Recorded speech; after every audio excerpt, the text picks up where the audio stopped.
Assalamu alaikum warahmatullahi wabarakatuh. Welcome to the studio for this 37th West Coast Jalsa Salana. We just heard the concluding session with Amir Sahib who led the dua, and now we're into the studio with the three Afsaraan of our Jalsa Salana. Assalamu alaikum to all of you, and I will introduce you one by one. So there is Dr. Ahsan Khan Sahib, Assalamu alaikum warahmatullahi wabarakatuh. Anique Tahir Sahib, Assalamu alaikum warahmatullahi wabarakatuh. And Zakaria Syed Sahib, Assalamu alaikum. Well, just one correction, I'm not Afsar-Jalsa Salana, I'm just standing in for Nasir Nur Sahib. Jazakumullah for this correction. Now that being done, we're going to start with you then. So how, Zakaria Sahib, what changes did you see? What difference did you see in between last year Jalsa and this year Jalsa? We heard about the attendance. Amir Sahib gave the final sort of report of the Jalsa. What difference did you see this year? Yeah, no, alhamdulillah, Jalsa was a success, but as always, when it comes to planning for Jalsa, we always start with looking at the Red Book items from the years prior. So from a Jalsa Salana perspective, one thing that definitely comes to mind is the parking lot. As I'm sure you know, we've purchased this property adjacent to Baitul Hamid Mosque. Khidmat-e-Khalq, Afsar Saab and his team did a phenomenal job in setting up and marking out every single designated line. But from a Jalsa Salana facilities perspective, for instance, last year lighting was a little dim. As you know, winter time, it gets darker earlier, so we doubled, actually tripled the overall lighting that we had in the parking lot, so members feel safe and they're able to see where their vehicles are after Jalsa's done and they're heading back to their cars. Zakaria, moving to Anique, Tahir Sahib, you talk about parking, and you had also the guest session to deal with all this with those particular parking situation. Which challenges did you see this year, and what improvement did you see this year? Yeah, I think most of it was improvement, right? We last year we kind of did a free for all, and sometimes it's hard to kind of park in a way where you maximize space, right? Yeah. So we this year we spent a lot of time just kind of laying it out, making the markings, ensuring that people know exactly where to park.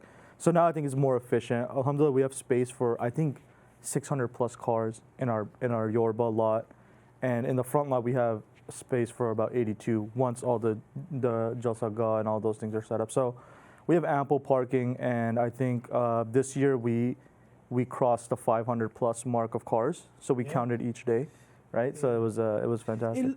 We were looking at the drone view with the Armaghan Jatala Sab earlier, and when we see the drone view, we see that the parking is getting full, even that we bought like this big lot in the back of the masjid. Huh? Yeah.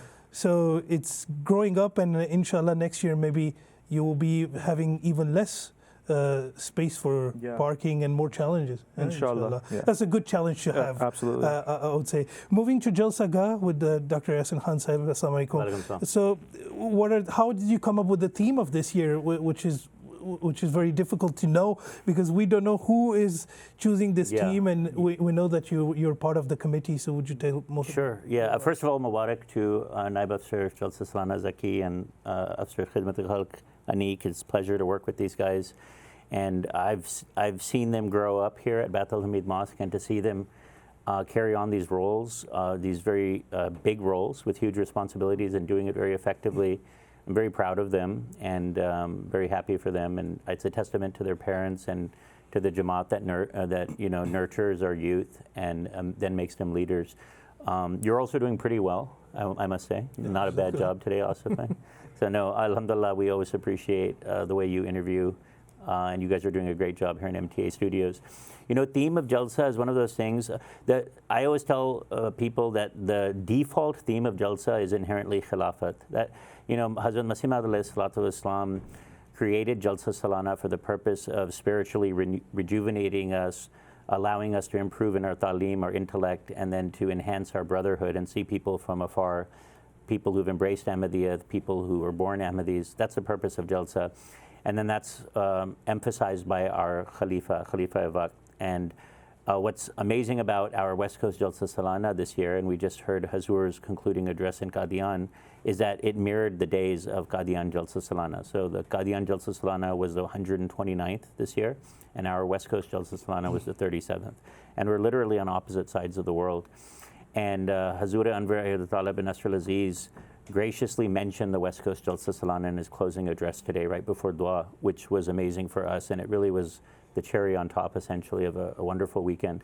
The theme of Jalsa Salana this year were the verses of Surah Al-Mu'minun, which I'm sure you've highlighted in your production this weekend. It was the theme on the backdrop of the banner. And the idea is Allah subhanahu wa ta'ala gives us a roadmap for success. And there are various aspects to that roadmap. And so the various speeches of the Jalsa Salana were intended to capture that. So we have a committee that proposes a theme to our respected Amir Sahib. He fine-tunes it for us. He educates us a bit on it. And then he approves it, and then we roll with it. Okay, Jazakumullah for all these insights. And coming back to Anique and Zakaria Sahib, you have huge team working under you guys. Is it a challenge every year for Jalsa to have those people coming and turning in? Because those guys are all youngsters and sometimes they have commitment here and there. So how do you do to get all these guys together under a team? I always see it as a rejuvenation of faith, and that, you know, when you start planning, you start thinking, oh my goodness, I need all these people, I need this team. You try contacting individuals, and it does get a little nerve-wracking, if you can say.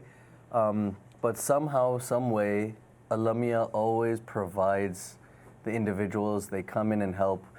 Food distribution itself is quite a large feat. You know, it's an 11-acre compound now, and just moving the food from the Langar, which, by the way, is a 30-40 team. It's a team composed of 30 to 40 individuals, and then transporting the food, and then distributing that to the 4 or 5 different food stations. And there's 3 or 4 different dishes per station, and we, you know, serve the food. So that alone is adding up, and then you double it because then there's the women's side as well. Mm-hmm.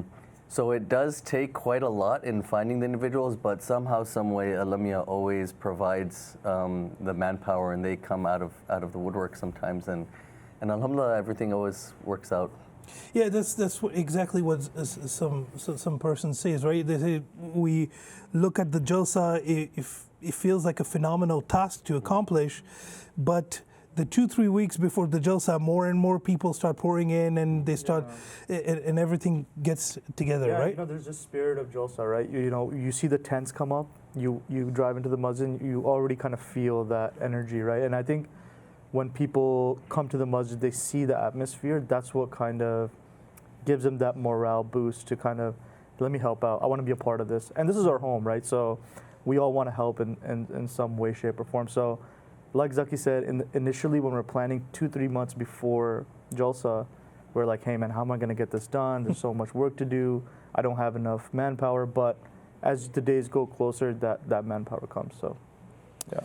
Jazakallah, Dr. Sahib, one maybe final thought about the Jalsa. It's closing, it's the last day now. It's going to be the end, and wrap-up will start. Yeah. Any thoughts about all these things? No, I mean, we shouldn't take for granted the gratitude that we should show for Allah subhanahu wa ta'ala. Dr. Naseem Ahmadullah Sahib, I was watching his interview yesterday for Al-Islam, and he was talking about that at the end. He says that, you know, whenever you laud the successes that come with any events. For Al-Islam, mashallah, they've had success, or we can deem this Jalsa Salana a success.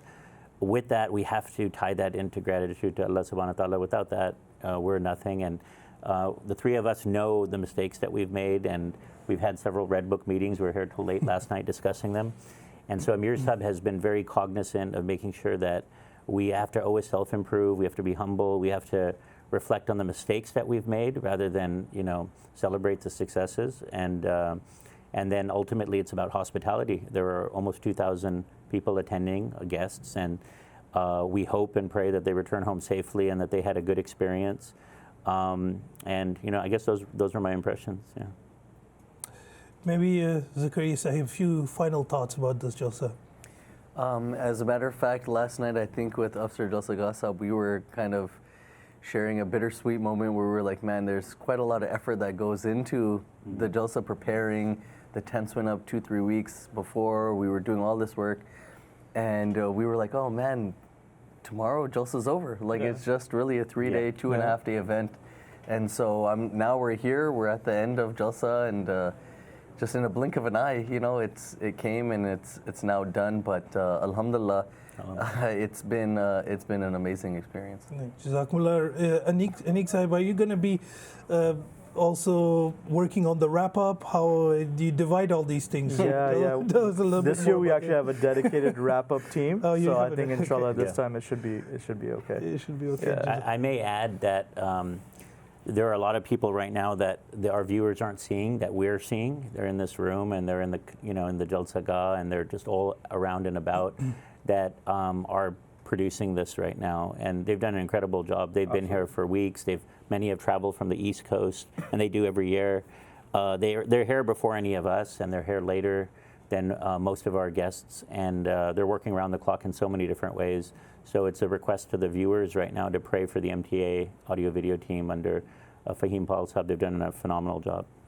Jazakumullah to all of you for being present for this very last segment of our MTA studio. I will turn it back to the studio. Assalamu alaikum wa rahmatullahi wa barakatuh.